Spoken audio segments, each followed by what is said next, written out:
She is a mystery. Okay, great. Great, so we've got a lot of people coming in from, gosh, a few from Europe as well, so that's great. Thank you to everybody. I hope it's lovely in whatever part of the world you're dialing in from today. We'll start in, it's just coming up to nearly 2:05, so should we get a head start, Veronica? May as well. Veronica, can you just mute everybody, please? Yeah, we're fine. Right, well, thank you to all of you who have come today. We're going to be looking at the use of photography in recording dress and textiles in the 19th centuries and into the early 20th century. And I'm delighted to welcome our three speakers today. We've got Robyne Calvert, Beatrice Behlen and Erika Lederman.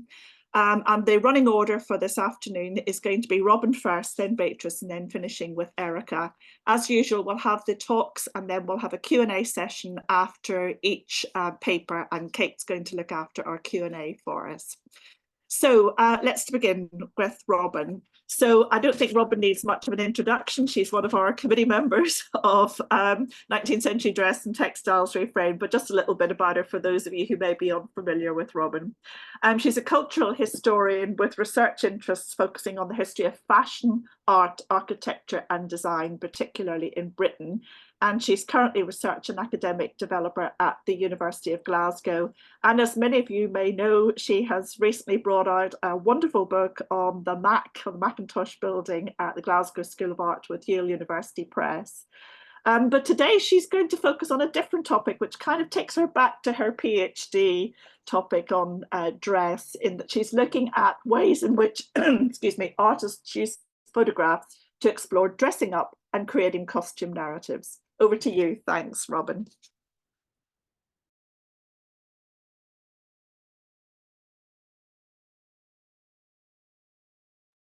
Robyne, yeah. Got it. Sorry, I hadn't realized I'd gone. Am I unmuted now? Am I unmuted? Yep, you're unmuted. Oh, okay, thanks. All right. We can edit that bit out. I said, thanks, Lynn, and thanks for the reminder of what I'm supposed to be talking about today. That was really helpful. Basically, let me get back here. So the reason we were putting together this session on photography in our group, and a lot of times just a little behind the scenes for the committee, is we get proposals or we see bits of research that people are doing and we invite them to speak. And then we sort of think about, well, how can we flesh this out into a session that's kind of a theme topic? So it's, dare I use the word curated, we curate these at homes. And when we had one on photography coming up, and there was a bit of a gap. And I was like, well, I used to teach history of photography ages ago, and I do talk about photography quite a lot. So I could do a little something. And that's what's happening today. It's very random and kind of loosely strung together.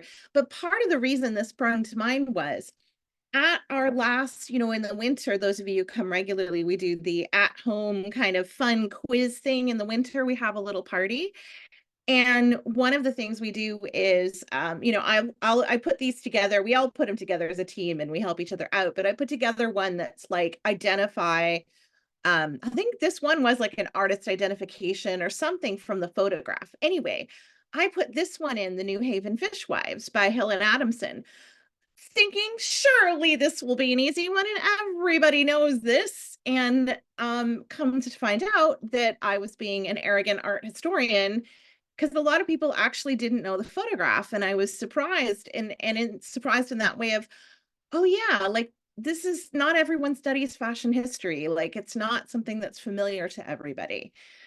So maybe what I'll do was do a little bit of a history of photography today, and then just poke at a couple things that are the things that in my research I've gotten really excited about and I've really liked. This particular photograph, well, one, I do live in Scotland. Hill and Adamson are incredibly important photographers in Scottish history.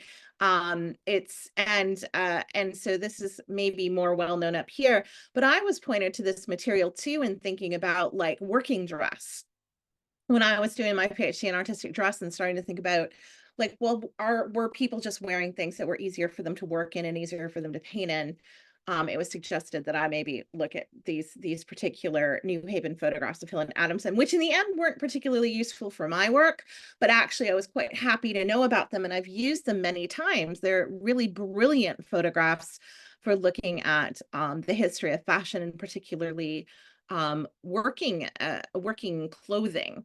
But I'm not going to spend a lot of time talking about them today. I'm just pointing to them, and a lot of stuff I'm pointing to today. And but a really quick thing on Hill and Adamson.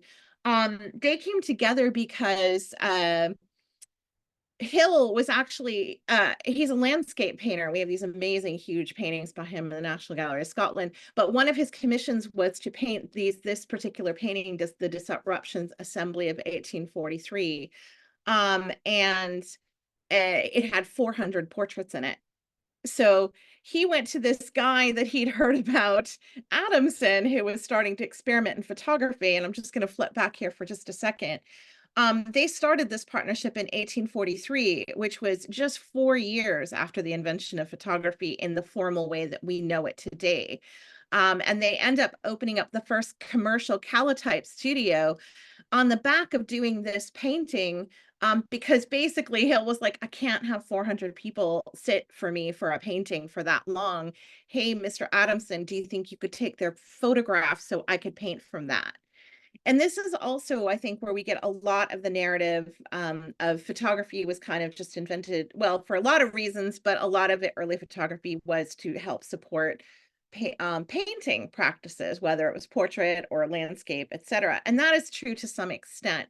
But I want to talk a little bit about how it developed, no pun intended, I'm going to say that a lot, in terms of its history and also how it was used in art.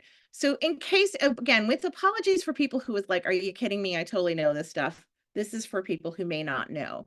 But very quickly, Niepce, this photograph here, is kind of considered the earliest photograph that we know of. Now, people were experimenting with camera obscura in the 18th century, and they were experiencing quite a lot with developing images using salt processes. But the problem was nobody could figure out a way to fix it. And this is still language that's used in photography today when you go in the darkroom, of fixing an image, basically keeping it on the paper that it's printed on. So the first ever successful photograph was developed, which is this one as we understand it, in 1826. So kind of way back, maybe further back than you know, or you think of, when Niepce realizes that certain light sensitive chemicals respond to differently to light and shadow, allowing for the transference of an image on paper. And this is so it's actually the invention of the first negative. It's a negative image at this point. And it was because he finally figured out a way to fix the image, although they didn't, even when they were fixed, a lot of these images didn't stay very long, and over time they end up turning black. So all of this obviously is figuring out the science around them. So this, I just showed you a negative. This is also by Niepce. It's considered to be the first print made from a photographic negative. So now we have a positive image. And then we go on to someone you've probably heard of, Daguerre, who was a colleague of Niepce, who basically is the person who developed the daguerreotype process, which significantly reduces exposure time and creates an image that has a lasting result. The thing with the daguerreotype, though, is it only produces a single image, a one-off, basically. So we're still not at the level of reproducing images. And this is your copperplate copperplate negative coated in silver and sensitized with iodine to let light into a camera, and then it's developed in darkness by holding it over a pan of heated vaporizing mercury. So it's lots of fun science. And what's cool about this particular photograph is it's actually considered to be the first photograph with humans in it. And you can see them right there on the street. He basically went out very, very early in the morning to do this before there were any carriages on the boulevard. So one little important note about Daguerre and Niepce, when the invention of the daguerreotype process was first shared with the world at the Paris World's Fair, the French government presented it as a new democratized form of art. So anybody could kind of go do this. They basically gave the process over to the public. And in return, the French government gave them the rights of invention and basically a pension and annuity to live on the rest of their lives for this gift that they gave to the world of this new amazing scientific process to everyone, which I think is kind of an interesting thing. So Henry Fox Talbot over here. So lots of people are experimenting at the same time. There's been lots of arguments about like who really did what first, but I'm not going to get into that today.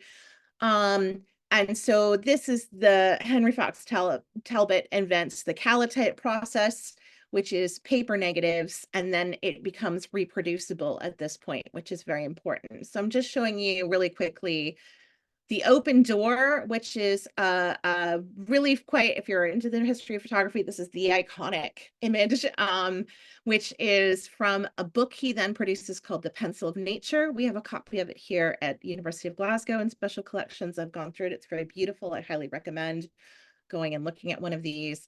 But also, this is at a door at Laycock Abbey, which when I was down there, I was on a little tour going to see like Stonehenge and stuff, and they were stopping at a pub, and I told the guy, I was like, I don't care about the pub, I need to go to the Abbey to see the door. And he's like, I totally get it. So you can go still see this very door where this was taken. But also this is what a paper negative and a positive looks like with the calotype process from Talbot's An Oak Tree in Winter. Now, a couple little points I just wanted to drag in. I am keeping an eye on the time, but I feel I would welcome anyone to bump in and blurt if I am running close to anything.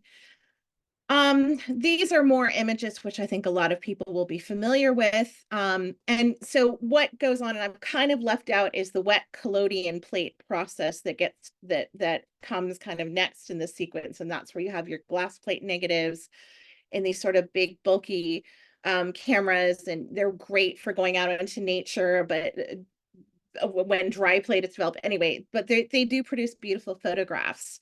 But one thing I want to point out just for everyone here, because a lot of us obviously are, yay, photography, we actually get to look at photographs of people now when we're studying our dress and everything. But from this period, if you're looking at a photograph and it says it's a wet plate collodion process or anything earlier than this, so like 1850s or so, and also, sorry, they still use wet plate collodion process for quite a while. Obviously, all the images I'm showing you here are collodion, and you'll see there's dates 1870s, even into, that's a print circa 1910, but it goes through the mid. This is the point I want you to know. So the wet collodion process is sensitive only to blue and ultraviolet light. Warm colors appear dark, cool colors uniformly light. A sky with clouds is quite difficult to render, as the spectrum of white clouds contains about as much blue as the sky. Okay. Lemons and tomatoes appear shiny black, and a blue and white tablecloth appears plain white. And here's the key point.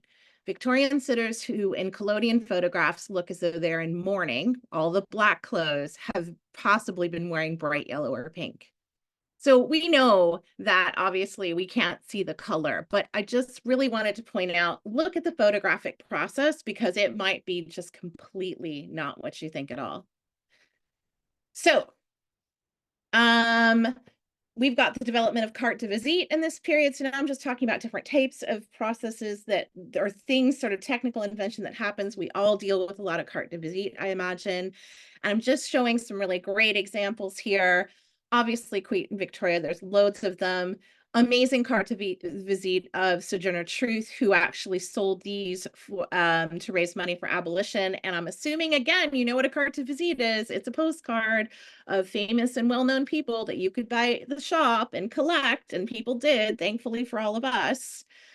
So the Emperor Napoleon III, and just to point out that even in the 19th century, cats, like, you know, we don't need the internet. We're going to photograph cats and sell them as a carte de visite.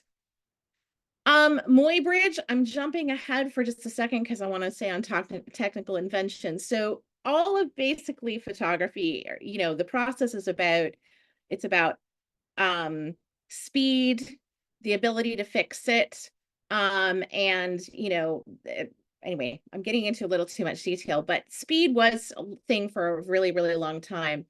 And I'm not going to take the time to get into the whole Muybridge process. He's a very interesting thing. There's a very good Wikipedia page, but he's basically the person that ultimately sets up this experiment, which was funded by what's his name, Stanford in California, and this was done in California for his racehorse, to actually set up a sequence of photographs and work on speed photography. And some of the electrical development that allowed for these battery pack cameras that were set up to do it is actually on the back of the development of locomotive industry. So this whole, it's just really fascinating the way in which all of these different things that are happening drive these different artistic processes ultimately.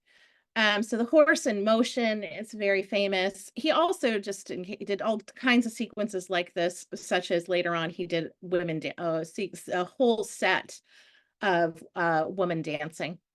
And I dragged straight out of my Impressionism lecture from a couple of weeks ago, showing the Muybridge. We were talking about photography and Impressionism, which again is a whole other topic. Someone who I think a lot of people maybe don't know as much about is Henry Peach Robinson. I mean, this is quite a famous Victorian image if you're into it, but the idea, this is where we're starting to get into photography in itself as an artistic practice and not just something that's in service of doing something else or just straight up portraits.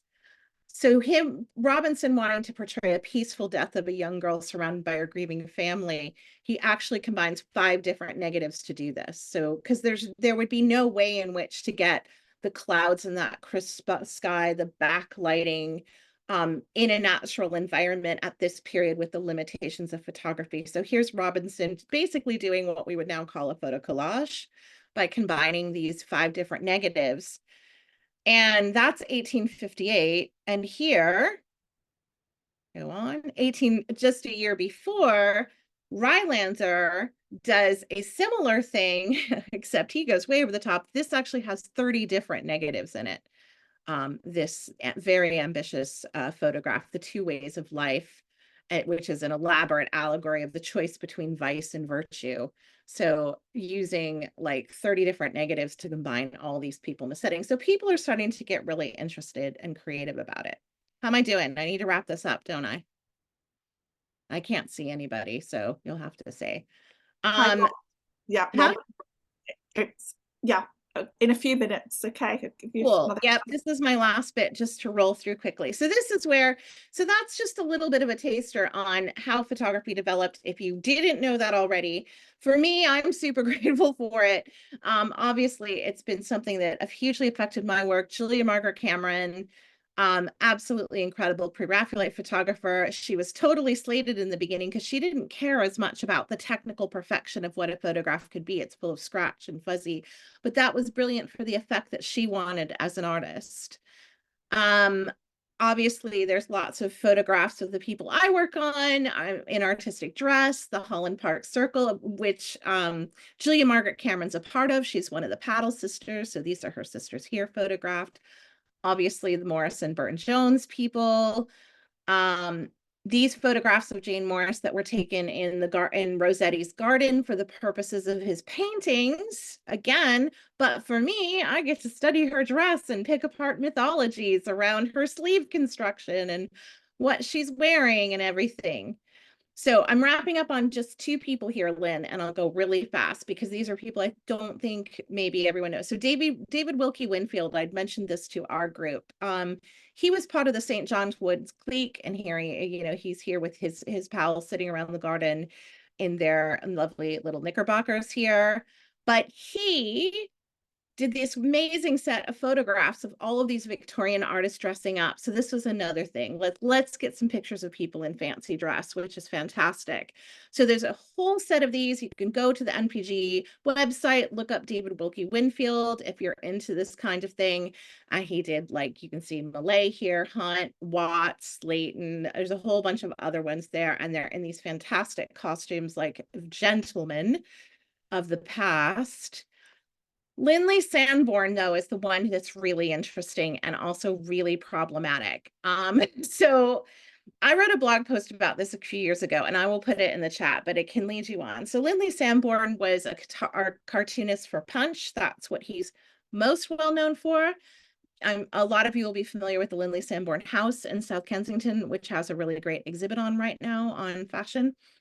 But he was very much into photography, and he did use it for his practice. But what's a little bit weird and creepy about him is he also had a secret camera and photographed women on the street, unbeknownst to them. Now we've got like the sartorialists and all these on the street people today where they go up and they talk to them, and that's really great. So he did this in a kind of more clandestine and possibly, obviously for us, slightly creepy way. But he's also probably I'd like to say he's capturing them for his work, except he also did a lot of very erotic photography with his models who came and modeled for him in the studio. So there's a lot of overlap. So Kate Manning, for example, modeled for him for some illustrations he did for The Little Mermaid. These are not those photographs. Maud Easton, another model I'll come back to. And the Pettigrew sisters, those of you who are Whistler people will be familiar with who the Pettigrews are. Also Ellen Terry people, sorry about that, Veronica. Now, these photographs are rather tasteful, rather artful for us. I will say there's a much more explicit photograph of Maud Easton. It is on my blog. I didn't put it here because we're recording it for YouTube, but you can go see it there. They are very much erotic photographs. But he also did silly photographs of himself too. So, jury's out a bit on Sambourne on what we think of his sort of creep factor, I guess. And he's a very interesting person to look into. And again, these are things that he was testing out poses for his photographs and his illustrations. I'll stop it there. I've got a few more that are about stuff that I've looked at. Actually, no, I won't. I'll land here because he's my favorite dead boyfriend, Walter Crane and Mary Crane dressed up with the dog. Can you see the dog? You can't see it very well. The dog is there in a flower collar. That's the best part about this one. So we love it for fancy dress. We love it for all the things it can show us, but I hope that just gives you a little bit of sort of the taste or development. But I think the key takeaway I really wanted is look at the technique and have a think. It can really have an impact on maybe what we're reading in these images too. I'll stop now. Thanks very much, Robin. That was really interesting to hear about the different techniques and what to be aware of actually when looking at photographic images as source material. I'm going to hand over to Kate, who's looking after our Q&A. Kate. Thanks, Robin. That was amazing to go through things that I think there are snippets that we might know, but to have it in a kind of concise grouping like that is amazing. So Veronica's saying you talked about being conscious of real colours. Do you have any tips for reading dress or textiles in surviving photographs? Probably not anything you don't already know, which is don't trust them. Because there's so many I think there's just so many things you have to be careful of beyond just even, how the condition of the actual thing that you're looking at. One thing I would say is, and I know I've experienced this more on the side of my architectural research than fashion, is if you can look at the original plate, that's amazing. So my experience of this was actually with the Bedford Lemire photographs, they were photographing all the architecture at the end of the 19th century. And luckily for me, the original Bedford Lemire photographs of the Mackintosh Building, for example, are in Edinburgh at Historic Environment Scotland.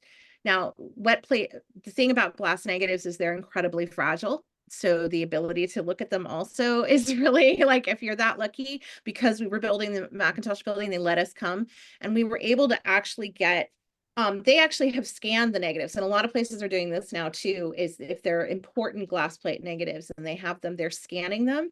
And now with the wonders of Photoshop, we can make positives of glass plate negatives.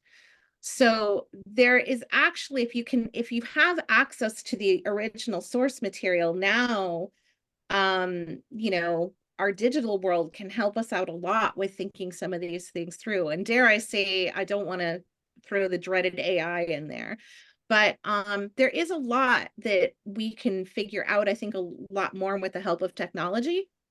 these days, which is not a bad thing. But yeah, I think it's just that thing about process, because it's something I have to remind myself too, that later photographs, you can still be tricky. If it's collodion, it can really, I always want to, and this is that myth, right? We're here dispelling myths. Victorians all wore black. No, they didn't. But yeah, so I don't know how helpful that is, but yeah. In the same vein, Chris is just saying thank you for that for that comment about the colours, so important. Z was talking about the Cameron exhibition, saying she's really sad. They were really sad that they missed that. Nico was asking, do you know any other photographers who have series that depict the dress of fishwives? I don't know. I'm sorry, because I haven't dug that deep. The thing with New Haven is that particular one is Fishwives, but they basically, New Haven, by the way, is now just the end of the tram ride in Edinburgh. You can get there super fast. But back in the day, it was kind of up the hill, and it's obviously the port, and the Firth of Forth. And they were photographing kind of everyone down. They went to New Haven and did this whole, it's considered to be one of the earliest social photography, series also. I don't know. But did Mumby photograph any fishwives? I'm not sure, to be honest. Again, this has always been sort of a marginal thing, which I'm so interested in it, and I never spend enough time myself. So if there's anyone else in the room that knows, please do chime in. I feel like I know enough to be, oh yes, Chris says yes. I know enough to be dangerous and not enough to be helpful. Yeah, Mumby, Chris beat me to it there. Yeah. I did wonder about Bath Mumby. Z also commenting that there's the work that a photographer did for the US government about child labour. Forgotten his name. It's is it part of the work's progress stuff? I'm not sure. I mean, there's to Dorothea Lang, that kind of thing. Yeah, it is. But and there's a wonderful set of the South. I mean, there is a lot from that era actually that's really, really fantastic for sure. Beatrice has helpfully put a link in to the a piece from the Museum of London about a wedding dress or a dress that appeared white in a photo in the 1920s. So anybody who wants to check that out. And I think that's really good. And I just wanted to add, I did say it, but just to reiterate the thing about the tablecloth and stripes too, like it's not even just the color, it's that we miss that there's pattern there and all kinds of things. So again, if you can, I would just say, even if you have the photograph, remember when we all used to go in with magnifiers and they used to be free. Like look as close as you can. Chris is commenting that there's a lot in photographic literature from working photographers who asked sitters not to wear certain colours, which makes sense, doesn't it? Yeah, and they would also keep stock of things in their studios too, for people. Like I have a picture of my own great grandmother in this amazing coat, and I don't know if it was hers or not. I really want it to be hers, but I'm not sure. It looks quite. But they would have things if you come in and something and just toss this on too, which is cool. Probably somebody could do a great PhD as well. Amazing. Thank you so much. I will hand back to Lynn. Okay, thanks, Kate. Thank you, Robin. I'm going to pass on to our second speaker now, Beatrice Behlen, who studied fashion design in Germany and history of dress at the Courtauld Institute in London. Beatrice has held a number of curatorial posts at Kensington Palace, historic royal palaces, and since 2007 has been the senior curator of fashion and decorative arts at the Museum of London. She's also lectures part-time at Central St Martin's. Beatrice's talk this afternoon is going to be about the photographer Christopher Bloom, whose work included images of suffragettes. Thank you, Beatrice. Thank you very much for the introduction, and thank you for letting me talk about Christina Broom, actually, Mrs. Albert Broom. It has my slide. I assume everything's fine unless I'm being told otherwise. So as many of you probably will know, the Museum of London has a vast suffragette collection, and the majority of what we have but not everything, relates to the Women's Social and Political Union, or WSPU. So this is the suffragette organization that was founded by the Pankhurst family. So Emmeline Pankhurst and her sister and her daughters, Christabel, Sylvia, and Adela, who you can see in the two images here, and also Emmeline Pethick Lawrence, who was another important figure in the WSPU. So unlike other suffrage movements, they did not allow men. And I just want to say a quick word about the term suffragette. That was actually a slur, a bit like punk, and you know, as opposed to suffragist. But they took that on and called themselves that. This slide already also gives you an idea. So unless I mention otherwise, all the images you see are from the Museum of London. This also sort of shows you the type of images that we have. We have a lot of postcards. We have about, I think, around 1,200 images to do with suffragettes. But as anyone knows who deals with museum databases, that's sort of impossible to say usually how much you have of anything. But on the left is a sort of photographic print. On the right is a postcard. So a lot of what we have is actually almost half is sort of postcards. And most of them are online. I know currently our website isn't a joy, but it will be in 3 or 4 weeks. So, you know, please do have a look at what we have on our website. So the WSPU's motto was deeds, not words. This is a massive banner from the Hammersmith branch. We have a lot of banners. So they were the sort of what is now called the militant branch of the Votes for Women campaign. So at first they started sort of off with interrupting meetings, but later on they would chain themselves to railings, or they would also, there was arson, they would sort of smash windows, so, and they were often imprisoned for that. The color scheme was devised for the WSPU, was devised by Emmeline Pethick Lawrence, and it's purple, which is for loyalty and dignity, white for purity, and green for hope.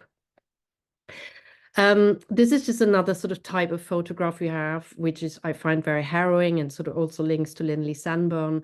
These are undercover photographs that were taken of the suffragettes when they were exercising in Holloway prison yard. Not all of them. Some undercover photos were taken elsewhere, and they were a bit to sort of were taken by police, so people would recognize the suffragette if they were up to no good. I will, however, focus on the photographs of Christina Broom, which might have been the first female press photographer. And I would like to mention 2 things here. So what I'm going to present is very much based on work of my colleagues or former colleagues. So Anna Sparm, who you can see here on the right, holding up a glass plate negative. So this is the kind of photograph that Christina Broom would have taken, a half plate. She did an exhibition in 2015 at Museum of London Docklands, which was amazing. And on the left is the cover of the catalogue, which you can still get. So check that out if you're interested in this topic. And also the suffragette specialist at the museum is my colleague Beverly Cook. So she knows much more about suffragettes than I will ever know. But my impetus here is mainly to introduce you to this amazing resource and for you to then go on and do your own research. So quick word about suffragettes and dress. What is often mentioned by many people write about this, and at the end there is a bibliography or further reading you can look at, not a bibliography.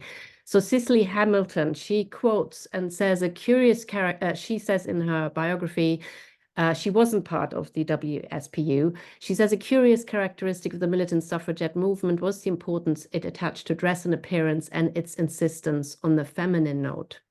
So there was no costume code, but they often talk about being dressed well. And part of the reason for that was that they were often made fun of. So they were looking manly. And those of us who were in the 70s know that this also happened with a feminist at that point. So this is something in our collection which shows how suffragists see the suffragette, and this is what she actually looks like. So with the WSPU, there's always a very much an emphasis on dressing well, which is partly to do to get respect. So, and there was a magazine called Votes for Women, where they were sometimes talking about dress. For instance, here they say she must live up to her highest ideals in all respects, and that includes dress. There is also Wendy Parkins writes about the suffragettes and their attitude to dress, and she says there's also a shock value in someone who's sort of very, very well dressed and standing up and speaking, or let alone smashing a window. There are very few garments that have survived to do with the suffragettes, so this is one of them. I won't go into it. It might have been entered into a blouse competition run by the WSPU in Scotland. So this is now a collection. Again, you can look at it on our website. And then people did sometimes apply, you know, do their own. So we have on the left a pair of stockings, and we know who they belong to. And it's quite likely this might have been owned by a suffragette, but these colors, blue, purple, green, and white, are sort of quite popular anyway in the Edwardian period. So sometimes it's a bit tricky to know, was it a suffragette thing or not. But now I want to get to actually Christina Broome. So she's the one on the right here, and she stands here with her daughter Winifred, who was her assistant, became her assistant when she was only 14 years old. She was born in the King's Road in London in 1862. She married Albert Edward Broome, who was from an ironmonger family, in 1889. But Albert has an accident in the mid-90s and can't work anymore. So she basically is starting to bring in the money for the family. They first open a stationery shop, which is not a success, but it alerts her to the importance of postcards, which had just become a sort of big thing for people to buy and send. So at first she acquires the rights to other people's photos and prints them as postcards and sells them. But then she actually at first borrows a camera, she teaches herself photography, does her own photography, and then later on she sort of goes on to sort of half-plate negatives, the ones you saw earlier. And the business was extremely successful. They printed the postcards themselves. Apparently at times Winifred printed 1,000 postcards a day. And what they were, so this is her first catalogue from 1903, and you can see some of the things she sort of offers is the King and Queen driving in semi-state, the Band of the Scots Guards in Pall Mall, opening of electric trams by Prince and Princess of Wales. So she went to quite a lot of sort of royal occasions and photographed them. She herself lived in Fulham, so quite often she would sort of shoot around Fulham. So one of the things she did, the themes were these sort of events, and you can already see, I mean, it's very nerdy, but you don't often get to see the back of people's clothes. So this is one thing for which her photographs are amazing. And like Robyne said earlier, you know, so you need to look at how these photographs are made, and half-plate negatives, when you scan them and invert them, as again Robyne mentioned, they have a massive amount of detail. And some of this I'm hoping to show you in the last sort of 4 minutes or whatever I have. So she was getting access, these are her passes, getting access to opening of Parliament and sort of other occasions. So another thing she did was sort of topical photographs. So this is Sloane Square, and again I won't zoom into this one, but if you do, you can see, you know, Peter Robinson on the right hand side and what it says on the awnings. And another big thing she did, she had access to all the sort of barracks in London, and she did a lot of, this is a big part of her work, is photographing soldiers. And you can see she has absolutely a knack for doing these sort of very candid, very casual photographs. And my former colleague Anna, her article in the book she edited is really great at sort of talking about what Christina Broome is really good at. So I'm going to go into the sort of suffragette work now. We have about a sort of 140-ish photographs to do with suffragettes. These are actually the other suffrage movement, which is sort of much older. It's the National Union of Women's Suffrage Societies, and this is in one of their parades in 1908. I'm going roughly through sort of chronologically. So the WSPU was very much about spectacle, about raising awareness, as we now would say. So they had a lot of processions that were also very much about raising money, which you will see in a moment. So this is again the double NUSS. And banners was another big thing. And I'm showing this specifically because look at the figure on the bottom right. Well, first of all, look at this. So we actually have the banner at the Museum of London, but look at the picture bottom right. This is actually Christina Broom herself, and the photo on the right is also from her press photograph. She was a minute woman, and she had to lug around the photographs and the glass plates. But as I said, sort of Winifred helped her with that, and this is probably done with a timer type thing, and not timer, but you know what I mean.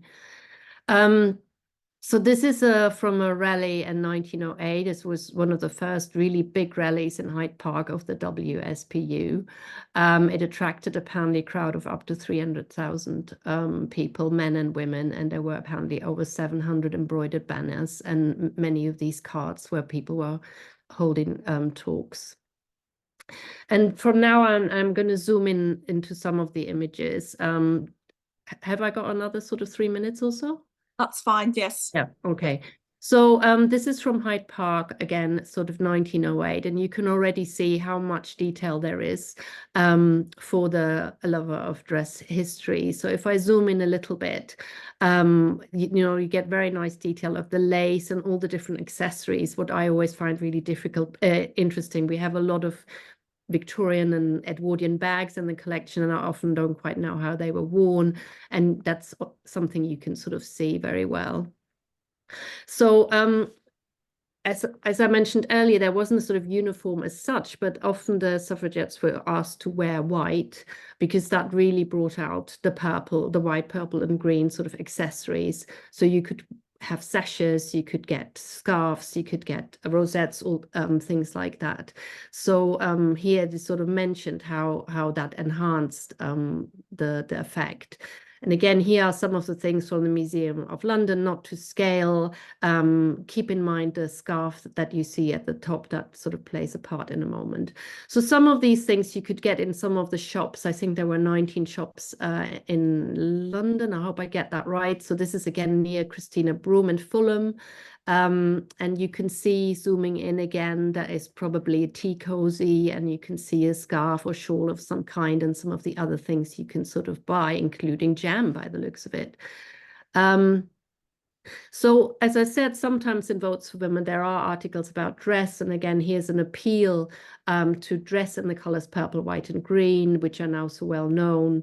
So the WSPU was very good at sort of what we now would call branding.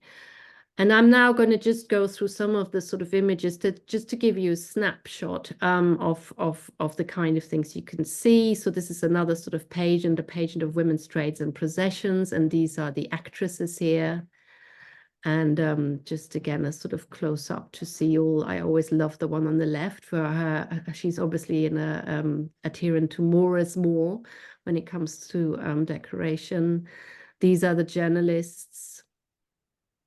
And again, this is what I mean about seeing how the bags are worn, and the umbrellas or parasols that women are taking with themselves, and the fabulous hats. And also what you see is primarily middle-class women, because they would have had the time to take part in these processions. But sometimes like here, you do see some other trades, like here, the pit brown textile workers.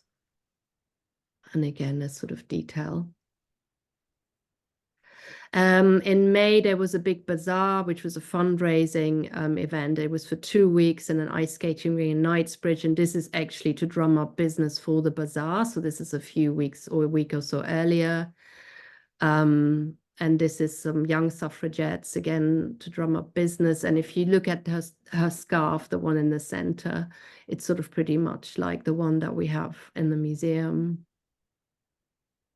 And this is just to show you how this then ends up as a postcard. So obviously the plates are not quite the right ratio as a postcard. So Christina Broom had to do some cropping. I think this is really interesting. Again, this lady has 2 umbrellas, which always puzzled me, or maybe an umbrella and a parasol. Again, wonderful hats. 2 women on horseback. This is again to drum up business for the... And then in the actual bazaar, you have a millinery stand. This is Emmeline Pankhurst at the front here. The banners at the back were done by Sylvia Pankhurst, who was a sort of accomplished artist. You have a sweet stand, and I really like that because of the corseting that you can sort of see here. And again, Emily Pankhurst, the third from the right. There's a stall by people selling more artistic dress in inverted commas, and this could have been the stall of Amy Cotts, who we know was there. Apparently Rachel Conroy, senior curator at the National Trust, is writing an article about her, which I'm looking forward to reading. And this is probably a dress by Rachel Cotts.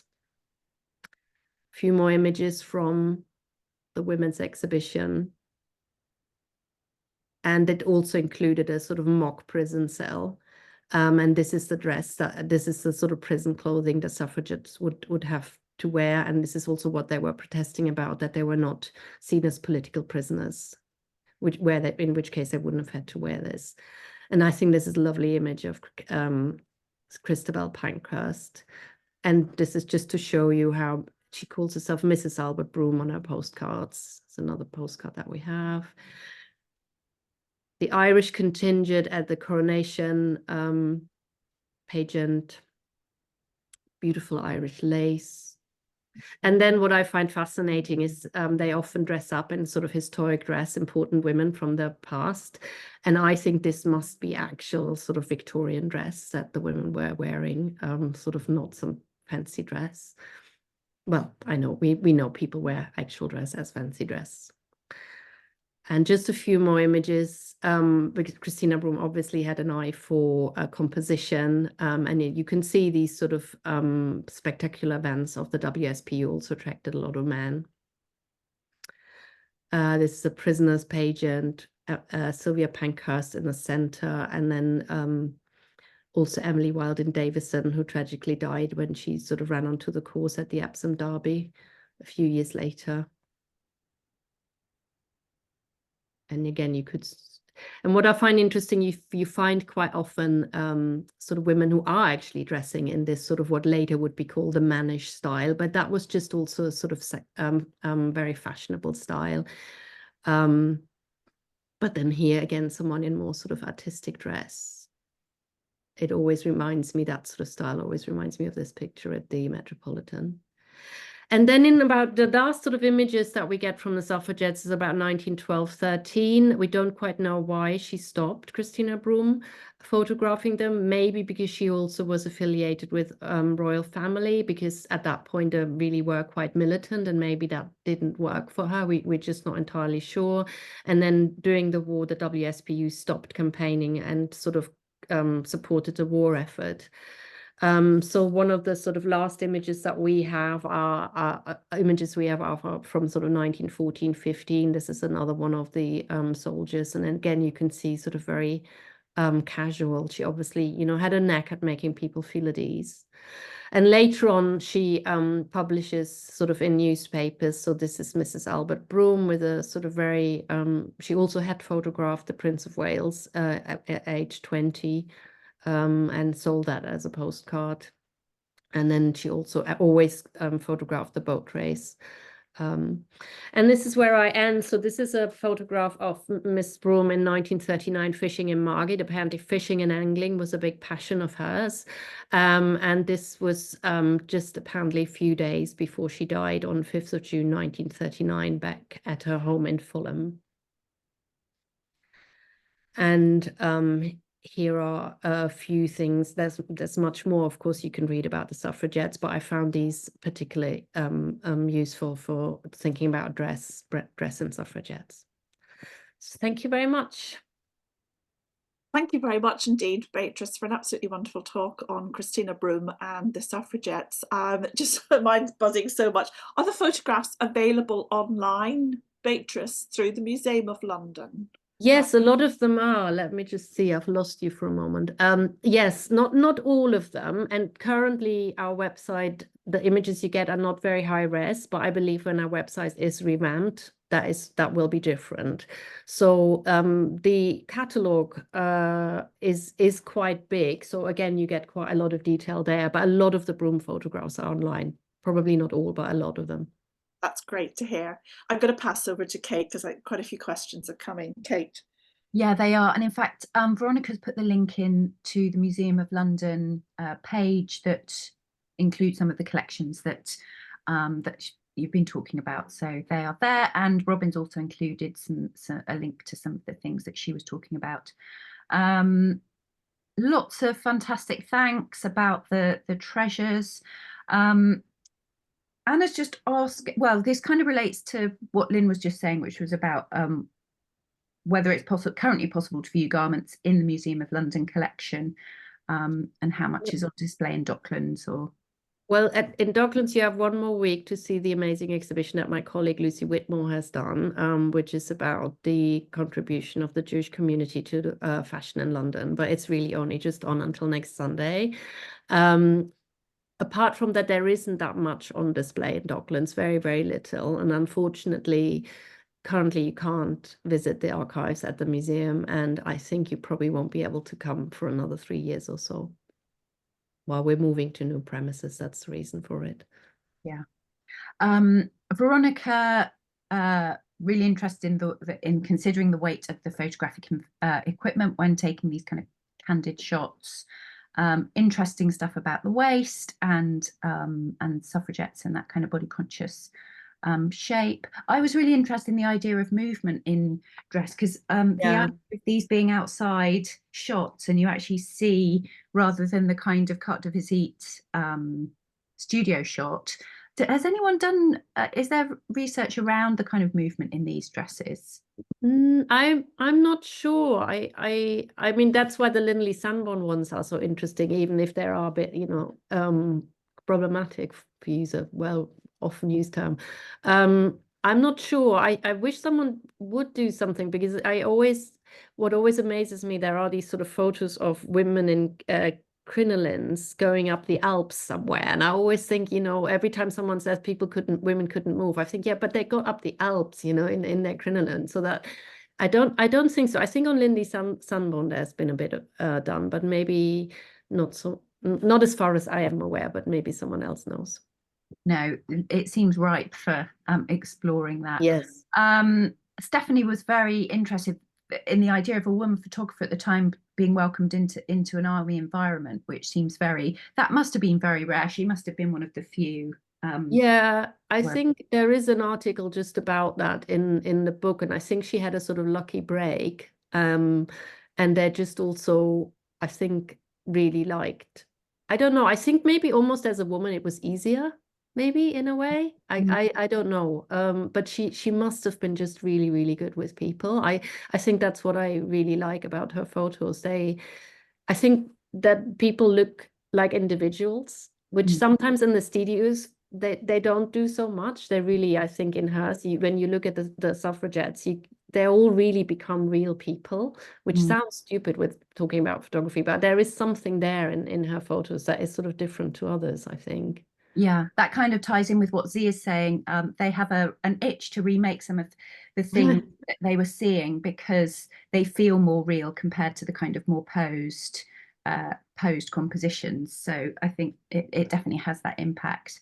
Robin would like a slide on the artistic dress that she would like to share with you. Courtney is saying, I like thinking about the postcards as especially subversive objects. I wonder if there is any evidence of post office refusing to send them or defacing sent cards. I don't know about that, but what I found interesting is sort of reading about the postcard, which came about in the 1880s, I think. Someone correct me there. Is that people were reluctant at first to use them because other people could read what's on them, which wouldn't even have occurred to me, but of course makes a lot of sense. But I don't know about them being defaced. Yeah, interesting. They would be deliberately. Robin is asking, she says, I know there are wonderful banners like you showed in the collection. Are there any items of clothing that have clear documentation to these events? So any kind of known provenance? For any? No, I think we have a glove that someone wore was smashed in a window.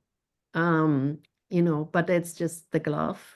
So the blouse is quite an amazing thing to have. And normally we probably wouldn't have been able to get it because it links to someone who lived in Scotland, even though she was born in London. You know, it's very strict with us, it always has to be London. But because it's so rare that you get something with a provenance, and my colleague Beverly has done a lot of work on that, and then we are quite sure we know who it was who owned it. But there's, as far as I know, there is very, very little. I mean, definitely we don't have much. Banners we have quite a lot, and I think most of them are online now. They're quite hard to photograph because some of them are enormous, but we had a sort of big push a few years ago photographing them all, or many of them. Amazing. And just to finish, Robin has put up a link to, or rather the title of a book that's all about the Linley Sambourne and his kind of hidden lives, Linley Sambourne and the female model. So yeah, that was an exhibition catalog. Sorry, Oh, can I just be rude half sec? I wasn't going to offer to share something with Beatrice. I was hoping Beatrice could add the reference to that image because I missed it. That oh had yes, the sorry, I meant to say that and I said it. sorry. I- No, fine. I will see whether that particular one is on our website, but if not, I'll put down the name of the artist, the dressmaker. She worked for Liberties before she set up on her own. Yeah, is that that's incoming? Yeah. Thank you. Thank you very much indeed, Kate. So it just leaves me to say thank you to our three speakers today for their wonderful presentations, and great to learn more. I didn't know anything about Christina Brooms, so thank you very much indeed, Beatrice, for introducing her. And of course, I know a lot about Cowper now through conversations with Erika and working on the RSN. So great to see her privileged in this company today. And of course, thank you to Robin for giving us that wonderful introduction. I've got lots of questions that I'm going to need to ask you technically about photography. But do I need to say anything about our next meeting? I'm going to ask Robin or Veronica what's happening. Are we meeting again in July? We are. I know. I just went, what are we doing again? And luckily in our chat, people have come in and reminded that we're doing we're actually doing a publication workshop we've been concocting. And so we will need to get that information out there. By the way, I just want to thank Nico. Nico's here again. Nico is our amazing intern who is really starting to sort us out behind the scenes, getting the videos finally back up on YouTube and everything. Thank you, Nico. You're amazing. And so we have an Eventbrite to do. But I think it's going to be I know Hillary and Kate and I need to get together and concoct, but we just thought this year's focus, we were slightly talking about writing a bit more.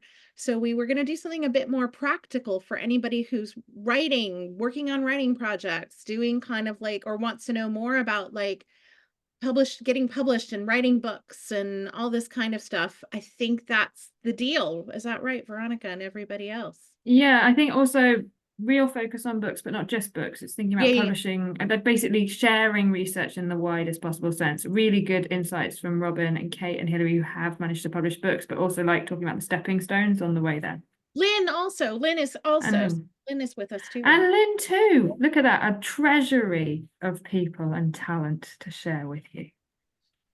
Okay, well, thank you very much to everyone. That just gives me a chance to say thank you for joining us this afternoon or this morning, or depending on what part of the world that you've been dialing in from.